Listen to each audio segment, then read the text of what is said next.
नमस्कार. सतर्क लाईव्ह न्यूजमध्ये तुमचं हार्दिक स्वागत मॅडम. थँक्यू. सतर्क न्यूज चॅनलच्या वतीने आज इथे सौ शाहीन समीर चौगुले या इथं उपस्थित आहेत. MA MECW आहे त्यांचं डिग्री आहे. त्या केंद्र महिला कल्याण सहाय्यिका महाराष्ट्र कामगार कल्याण मंडळ इचलकरंजी येथे कार्यरत आहेत. त्यांचं कार्य खूप चांगलं आहे. त्या कार्याचा थोडासा आढावा मॅडम तुम्ही द्या. नमस्कार सर्वांना, सतर्क न्यूज चॅनलच्या सगळ्या पदाधिकाऱ्यांना. त्यांनी आज मला संधी दिली बोलण्याची, याबद्दल मी सुद्धा त्यांचं धन्यवाद मानते. आणि आम्ही सर्व सामाजिक कार्यात एकत्रच कार्य करत असतो. मी 2002ला मानधनावर महाराष्ट्र कामगार कल्याण मंडळ येथे सर्व्हिसला लागले.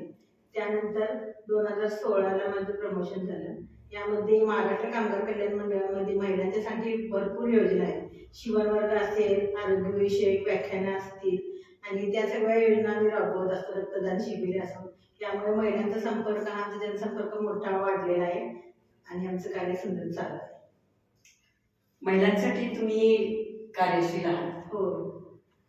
तर या महिलांसाठी तुम्ही आतापर्यंत कोणत्या कार्यकिर्दीतनं कार्य केले? मी माझ्या ऑफिसच्या कार्यातून जर माझ्या कार्याची सुरुवात झालेली आहे. महिलांची ओळख झाली. शिवण करत असताना किंवा एखादा स्वयंरोजगार कार्यक्रम करत असताना त्यामध्ये 25-30 महिला असतात. त्याच्यामध्ये ते 1-2 तर महिला असतात की गरजू असतात आणि त्या फार चांगलं कार्य करत असतात. तर त्यांना सपोर्ट देऊन त्यांनी उद्योगधंदा कसा वाढवावा, त्यांनी कसं हे करावं याचं आम्ही करून त्यातून त्यांचं उत्पन्न किंवा त्याचा अर्थार्जन बघून आम्हालाही आनंद वाटतं. मनोमन समाधान वाटतं की आपल्यालाही सुद्धा काहीतरी एक भाग करता आला. आता आपण महिला दिनानिमित्त इथं आपल्या त्या कार्याचा आढावा घेण्यासाठी उपस्थित आहोत. तर महिला दिन साजरा करावा का? महिला दिन हा 1 दिवसाचा नसतो, तर 365 दिवस हे आपल्या महिलांचेच असतात. तर महिला दिन हा 1 दिवस साजरा न करता पूर्ण वर्षभर साजरा करायला पाहिजे. आणि महिलांच्यासाठी एक महत्त्वाचं मी सांगू शकते की त्यांनी स्वत्व जपायला पाहिजे. जरी सर्व्हिसला असल्या, त्या अर्थार्जन करत असल्या, तरी घरी जरी गृहिणी म्हणून असली तर ती कुटुंबाची अतिशय सुंदरपणे काळजी घेऊ शकते. त्यांची मुलं किंवा त्यांचे जे वरील ज्येष्ठ नागरिक असतील त्यांची काळजी ते घेतात. त्यामुळे दवाखान्यापासून ते दूर राहतील. म्हणजे हे त्यांचं अर्थार्जनच आहे, छुपा अर्थार्जन आहे. म्हणजे ज्यांचं जर पैसा बाहेर जातो तर गृहिणी असतात त्या चांगल्या आहेत. त्यामुळे गृहिणींनी स्वतःला कमी लेखू नये आणि आपलं ज्ञान नेहमी वाढवण्याचा प्रयत्न करावा. तुम्ही आता जे कार्य केलं त्यामध्ये ज्या महिला उपस्थित होत्या तुमच्या कार्यामध्ये किंवा तुमच्या कुठल्याही प्रशिक्षणामध्ये, त्यातल्या काही अशा महिला प्रगतशील झालेल्या आहेत का? हो, माझ्याकडं 2008-9ला एक स्वाती खाडे म्हणून होत्या, विद्यार्थिनी म्हणून होत्या. त्यांच्या अंगात पहिल्यापासूनच कलाकुशल होते. थोडासा त्यांना सपोर्ट आहे, थोडंसं मार्गदर्शन, यामुळे आज त्या एक फॅशन डिझायनर आहेत. आमच्याकडे बेसिक क्लास केल्यानंतर त्यांनी स्वतः परत फॅशन डिझायनिंग केलं. आज त्या एक फॅशन डिझायनर थोडे क्लासेस घेतात, ट्रेनर म्हणून बाहेरही जातात. त्यात आमच्या चांगल्या मैत्रिणी आहेत आणि आम्हाला त्यांचा अभिमान आहे. हा जागतिक महिला दिन आहे, हा तर साजरा आपण करतोच, पण तो कसा करावा? महिलांच्यासाठी आपण वेगवेगळे जे आपण आता सगळीकडे करमणुकीचे कार्यक्रम घेतात, हे महिला आनंदाने त्या करमणुकीच्या कार्यक्रमाला जातात. करमणुकी तर करायलाच पाहिजे. तर कारण महिलांचा जो दुःख असतो तो विरंगुळा म्हणून करायला पाहिजे. त्याच्यापेक्षा सुद्धा त्या दिवशी जे महत्वाचे बचत गटाचे स्टॉल लागतात ते असे करून त्याच्यामुळे त्यांना अर्थार्जनाचं आणखी नवीन काहीतरी करता येईल, सृजनशीलता ही त्यांना कळेल. असं करावं मला असं वाटतं. तुम्ही आतापर्यंत ह्या क्षेत्रामध्ये कारकीर्द केली आणि सुरुवात केली, याला तुम्हाला सहकार्य आणि त्याला पाठबळ देणारी व्यक्ती कोण आहे? मला एक व्यक्ती, माझे 2 कुटुंब आहेत, माहेर आणि सासर. ते दोन्ही कुटुंबाचाही मला पाठिंबा मिळाला आहे. त्याच्यात तर माझं कुटुंब इथं मकानदार इचलकरंजी, ते सगळं सुशिक्षित, आई वडील भाऊ माझे, त्यांनी शिक्षण दिलेलं होतं. आणि माझ्या माझे सासरे अजून चौले, साधा चौले, यांनी मला पाठबळ दिलं की तू नोकरी कर, हे करायचं. त्यांनी मला धाडस दिलं.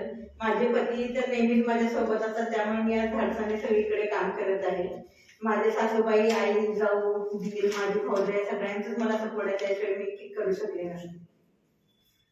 बालपणीचा असं काही एक आठवण आहे का तुम्हाला की बाबा या क्षेत्रापर्यंत पोहोचवण्यासाठी ती आजपर्यंत तुमच्या आठवणीत आहे? मला हे सांगू वाटते की कुठलीही कला ही कमी नसते. मला माझं BA इंग्लिश झालेलं आहे आणि परत MA इंग्लिश त्याच्यानंतर मी केलं आणि मला प्रोफेसर व्हायचं होतं इंग्लिशमध्ये असं हे करून. आणि एक आईने माझ्या एक गव्हर्नमेंटच्या शिवण क्लासला मला घातलं होतं. मी FY ला असताना मला शिवणाची म्हणजे जास्त अशी आवड नव्हती. खरं माझ्या आईने मला नाही तू कर, कुठलीही कला वाया जात नाही असं करून त्यांनी मला त्या क्लासला घातलं होतं. आणि त्याच्यानंतर माझं लग्न झालं, ग्रॅज्युएशन झाल्यानंतर आणि एम्प्लॉयमेंट थ्रू मला ही ऑर्डर आली, ही सर्व्हिस लागली की मला त्या शिवणाच्या सर्टिफिकेट त्याच्यानंतर माझं ते परत मी शिक्षण MA घेतलं, वाढत गेलं. त्यामुळे कोणती जरी शिवण आवडत तर शिवणाच्या ह्याच्यावर मी परत डेव्हलप होत गेली. मंडळात सर्व्हिस लागून मग परत माझ्या कलांना वाव मिळाला. परत मी माझं नॉलेज सुद्धा वाढवत गेले, थांबले नाही.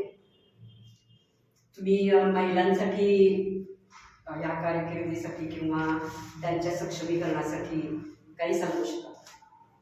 एवढं सांगू शकते, महिलांनी सगळ्यांनी बाहेर पडावं किंवा घरी असेल तरी मोबाईल असेल तरी त्याचा योग्य वापर करावा, आपल्या कुटुंबाकडे लक्ष द्यावं आणि त्यातून अर्थार्जन वगैरे करून मुलांना आपल्या सक्षम घडवावं. मुलांना आणि मुलींना समान हे द्यावं. म्हणजे तू ह्या खेळण्याने खेळावं, तू भांड्यानेच खेळावं आणि मुलांनी तू विमानानेच खेळावं असं हे करू नये. तर मुलगा आणि मुलगी समान हे करून त्यांना घडवावं, हेच माझी महिलांना ही विनंती आहे. म्हणजे पुढची पिढी, पुढच्या मुली आणखीन चांगल्या आपल्या घडतील. तुमच्या आयुष्यामध्ये अभिमानास्पद असं काही कार्य तुमच्या बाबतीत घडलेलं आहे? अभिमानास्पद म्हणजे आता जवळचं तुम्हाला भाग सांगेन. मी आत्ताच 1 वर्ष झालं ML master of social work केलं. हे सर्व्हिस करून, घर सांभाळून प्रोजेक्ट होते. मग मी वृंदा फाउंडेशनचा सुद्धा प्रोजेक्ट त्याच्यामध्ये घेतलेला आहे. की किती त्याच्यामध्ये सामाजिक सोशल कार्य वगैरे केलं जातं.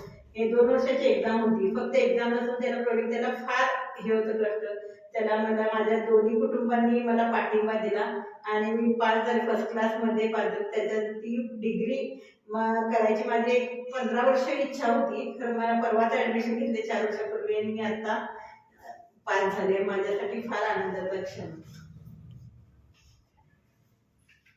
पण आता महिला बऱ्याच बाहेर पडलेलो आहोत. प्रगती पुढं चाललेली आहे. पण काही महिलांना अजूनही स्वतंत्र विचार करण्याची किंवा स्वतंत्र निर्णय घेण्याची क्षमता त्यांच्यात आहे असं वाटत नाही मला. तुम्हाला काय वाटतं? बरोबर आहे. ज्या महिला बाहेर सुद्धा पडतात, अर्थार्जन करतात, त्यांना सुद्धा नाहीये हे मला सुद्धा माहिती आहे. पुरुषांचं प्रबोधन करायला पाहिजे, पुरुषांचं प्रबोधन होत नाही. महिलांच्यासाठी अनेक व्याख्यानं होतात, महिलांच्यासाठी असं करत असं पेपरमध्ये लेख येतात. खरं तरी सुद्धा अजून सुद्धा महिला काही आहेत. आजच्या या महिला दिनानिमित्त तुम्ही आता महिलांसाठी आणि आपल्या सर्व मैत्रिणींसाठी काय संदेश देऊ शकता?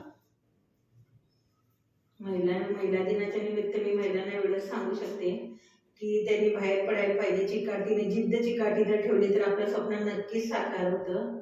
आणि जे सावित्रीबाई फुलेंनी आपल्याला सांगितलेलं आहे, त्यांनी तो आपल्याला आता 10 तारखेला त्यांची कमजोर नाही, शक्ती का नाम नारी है, जग को जीवन देने वाली, मौत भी तुझसे हारी है.